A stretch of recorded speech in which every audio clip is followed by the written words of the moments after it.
Bəzi alimlər sübh namazından sonra oturardılar, ta duha vaxtına qədər, günəş çıxana qədər Fatihə surəsini təkrar edərdilər. Soruşanda bunu niyə edirsən? Deyir ki, bu bir azuqədir, qidadır. Amma düşünərək. Fatihə surəsi elə bir açardır ki, əgər qəlbin onun üçün açılarsa, ruhun onun şirinliyini daddıqda bütün xoşbəxtliyi əldə edərsən. Hər tərəfdən sənə feyz və rəhmət qapılar açılar, bərəkət çeşmələri və hidayət nurları üzərinə enər. Düşünün Fatihə surəsi. Fatihə surəsi şəfa tapmaq, seyirbazların və falçların zərərindən Allahın izni ilə keçilməz bir qaladır.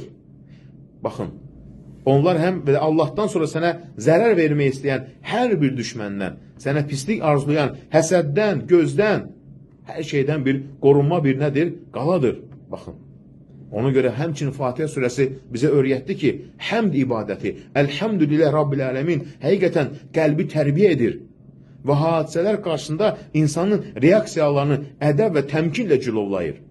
Çünki sən hər bir işi Allahdan bilib, həmd olsun sözünü dininlə tam səmiyyətlə söylədiyin anda qəlbindəki ağrılıq yerinə rahatlıq gəlir.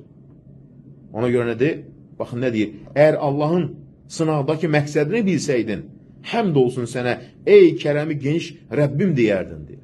Fatihə surəsi bizlərə həmçinin nədir? Bunu öyrədir.